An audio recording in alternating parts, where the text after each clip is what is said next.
Hi friends, എല്ലാവർക്കും babies വ്ലോഗിൻ്റെ പുതിയൊരു എപ്പിസോഡിലേക്ക് സ്വാഗതം. നമ്മൾ മെയിനായിട്ട് ഫിഷിങ്ങിന് വരുന്ന ഒരു സ്പോട്ടാണിത്. ഈ കുളത്തിൽ നിന്നാണ് നമുക്ക് മെയിനായിട്ട് കൂടുതൽ മീനുകൾ കിട്ടുന്നത്. സാധാരണ കൂടുതലായിട്ട് ഇതിൻ്റെ അകത്ത് കിട്ടുന്നത് വരാലുകളാണ്. ഇത് നമുക്ക് കിട്ടിയിട്ടുള്ള ചെറിയൊരു വരാലിൻ്റെ കുഞ്ഞാണ്.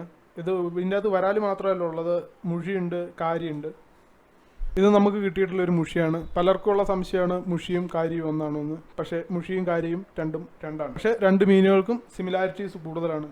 ഇതിൽ കാരിയാണ് നമ്മളെ കുത്തുന്നത്. ഇത് രണ്ട് വലിയ കാരികളാണ്. നമുക്ക് കിട്ടിയിട്ടുള്ള കാരീൻ്റെ കുഞ്ഞുങ്ങളാണ്. ഇതിനെ നമ്മൾ നമ്മുടെ കുളത്തിൽ കൊണ്ട് റിലീസ് ചെയ്ത് 2 ദിവസം കൊണ്ട് തന്നെ അവന്മാർ നമ്മുടെ കുളം ആകെ കുത്തിമറിച്ച് ഇളക്കി ആ ചെളിയാക്കി വെച്ചെടുക്കും. കുളത്തിലൊരു ഭംഗിക്ക് വേണ്ടിയിട്ട് നട്ടു വെച്ചിരുന്ന താമര വിരിഞ്ഞ് നിൽപ്പുണ്ട്. കുളത്തിൽ നമ്മൾ കാരീനെ മാത്രമല്ല ഇട്ടിട്ടുള്ളത്, അവർക്കൊരു കമ്പനിക്ക് വേണ്ടിയിട്ട് നമ്മൾ വാഴയ്ക്കവരേനെയും പിടിച്ച് ഇട്ടിട്ടുണ്ട്. അതുമാത്രമല്ല, ഒരു 4 മണിയാകുമ്പോൾ ഒരു ചായയൊക്കെ ആയിട്ട് അതിൻ്റെ അകത്ത് കാലിട്ടിരുന്ന് കഴിഞ്ഞ് കഴിഞ്ഞാൽ അവന്മാർ നമ്മുടെ കാലിൽ കടിച്ച് കാല് മസാജ് ചെയ്ത് തരുന്നു. നമ്മൾ തീറ്റയായിട്ട് കൊടുക്കുന്നത് പശുവിന് കൊടുക്കുന്ന പെല്ലറ്റാണ്.